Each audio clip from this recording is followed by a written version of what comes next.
Hi everyone, it's Rax, and welcome to another Diablo 4 guide. Today we're going to talk about the Sorcerer.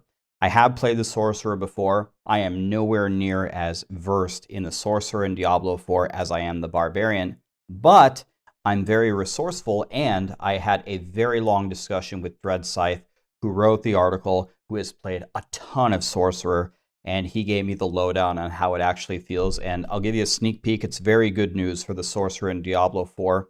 If you guys like magic classes, you're going to feel quite good here. So let's jump in and let's learn about the Sorcerer. As we just discussed, it's all about magic here. They do cold, lightning, and fire damage. At least cold and fire we have extensively tested, and both of them work quite amazingly. I think lightning is the one that we haven't spent a lot of time playing, but we have every reason to believe from the other two elements that lightning is very good as well. We're going to be using mana for our abilities, and mana, at least in the early game, is going to be quite important, so we're going to have to play very intelligently. And one thing I want to comment on real quick is all the information in this article and all the information that I can cover is only from the press preview access of Diablo 4. That only let us level to 25. We can only play 3 classes, and we can only do 1 zone. Anything beyond that we can't discuss. We'll talk about that later when we can talk about the full game. Okay, so what is the Sorcerer good at? Well, Sorcerers are incredible at hitting the whole screen. A lot of their abilities just hit everything. And another kind of perk about this is some of their best spells actually have auto-targeting.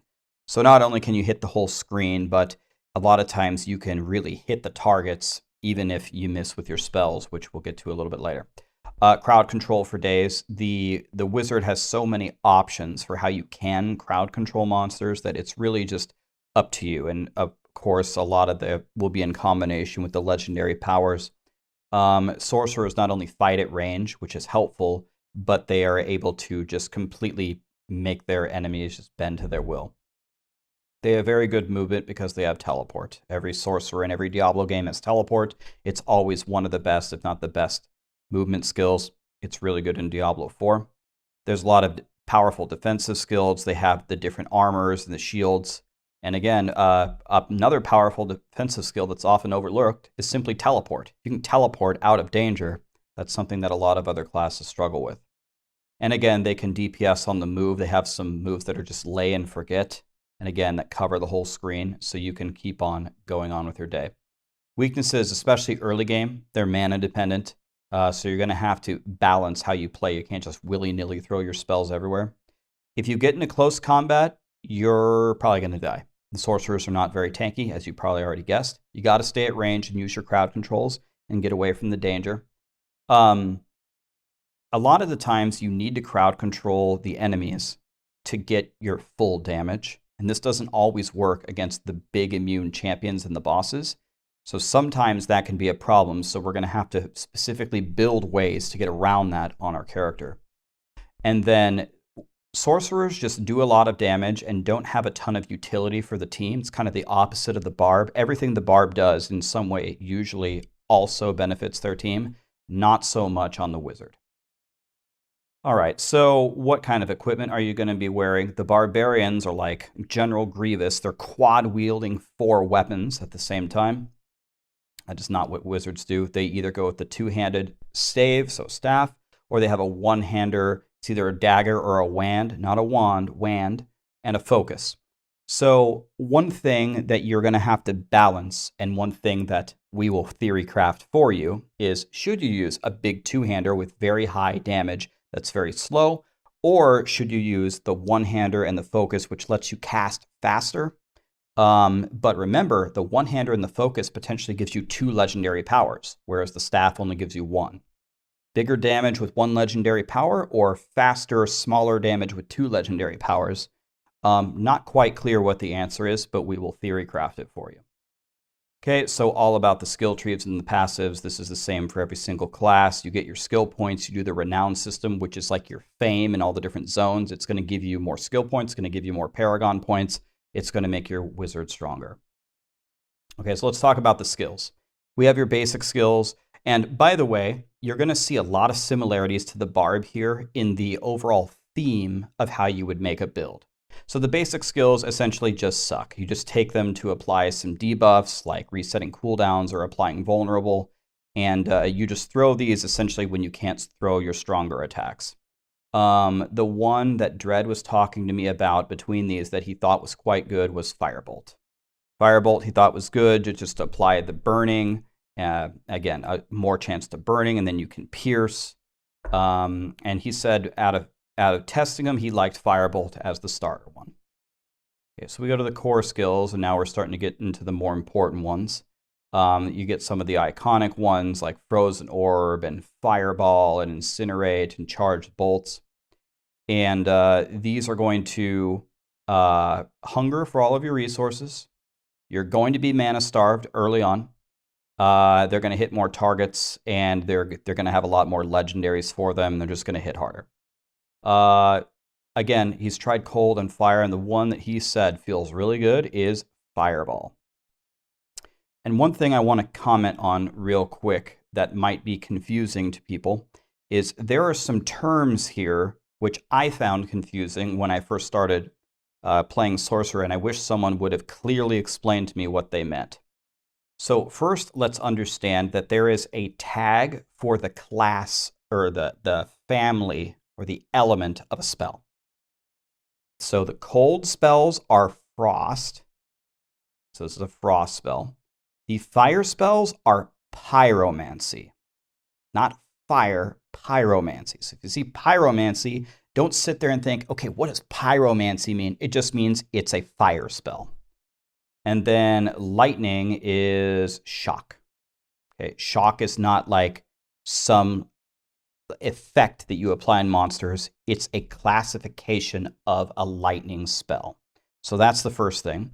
Then there are other things like chilled and frozen. That's obvious. Chilled, they're a little slow. Frozen, they're frozen. And it's cold stuff, right? So that's obvious. Fire spells apply burning. They're on fire. They're burning. They're taking a damage over time. Okay, we understand that.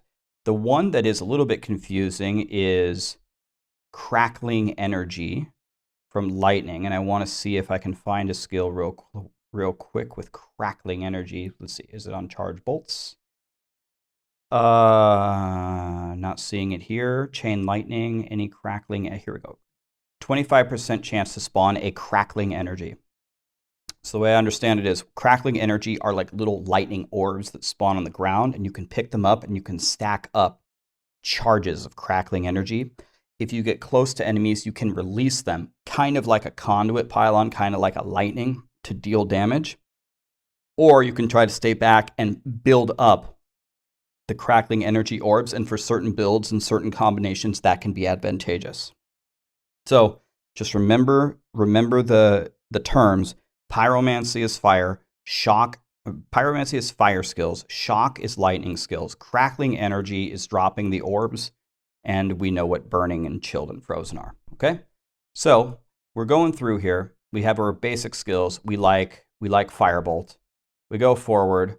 We like Fireball in the core. Okay, we move on, and now we're looking at the defensive skills. And Dread said a lot of them are godly. Teleport is a must take. You take teleport and you teleport around. That's a must. And he said Flame Shield works really well and Ice Armor works really well. And there's just different situations where you would use them. So as we build out our full build guides, we actually expect to use one or the other quite often. And he said he really liked Frost Nova. He said Frost Nova could really help him as well, just freezing the enemies and letting you teleport out and letting you fight them from range. He said was an incredible skill. So this entire cluster, defensive skills, Flame Shield, Teleport, Ice Armor, and Frost Nova, he said pretty much all of them are godly. Now we move to Conjuration. We got Ice Blades, Hydra, Lightning Spear, and I couldn't get Dread to stop talking about Hydra. He said the Hydras are just godly. He said they're absolutely godly. And so one thing you might be noticing is so far the skills have went fire, fire, fire. So you might be wondering, do you have to go all one element? And is fire really that much better than the other elements? And I would say the answer to both of those is no. You don't have to go all one element. Maybe in a super endgame build, maybe the synergy there would work like that. But Dread had tested it a lot, and he said mixing and matching is totally fine if you want to do that. Maybe you want to do Frostbolt or Icebolt to slow down enemies a bit, but then you want to do the Fire Hydra for damage with Fireball. He said that's totally fine. And no, going cold is also very good. Didn't really get a chance to test lightning as much. So no, just because we're particularly talking about fire, fire, you're not locked into just fire, and fire is not the only option.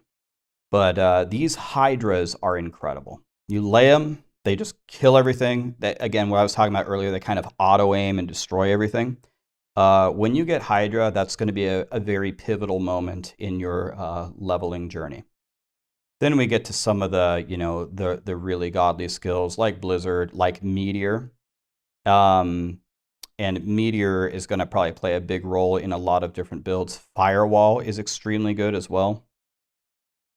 And then we finally have some ultimate skills like Deep Freeze, Infernal, Unstable Currents, just, kind of these ultimate attacks that, like here's Deep Freeze, as you can see, just blows up everything for you. And we couldn't get to the this far into the 1 to 25, so we're not going to talk about them here. So let's see where this is. There is one important thing about sorcerers. Okay, it's perfect. It's right here. And that's their unique class mechanic and its enchantment slots. This is going to be my next video, but it's very, very simple. For 2 of your skills, you can pick kind of like a superpower for them. So you might think that is a very, very simple mechanic. There is not that much theory crafting involved in that. No. It is actually a lot deeper than you might think it is, which we'll discuss in the next video. But for example, you might think, well, okay, I've got my build, I got my teleport, I got 3 defensive buffs, I got my generator, and I've got like 1 or 2 abilities that hit really hard. So obviously, I will just pick the 2 abilities that I'm attacking with and throw them in my enchantment slots, right? I'll take those superpowers for the abilities that I'm using. Not necessarily. Because sometimes you can just sneak 1 point into an ability that you don't really plan on using and give it its superpower.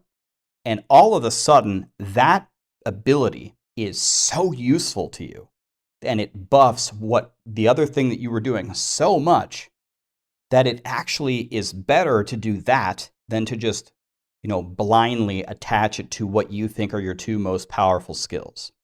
There is definitely some very cool theory crafting and some ideas around these enchantment slots, and certainly as the Sorcerer class evolves into Diablo 4, you get new skills, new legendary items, maybe even the enchantment slot power itself is updated.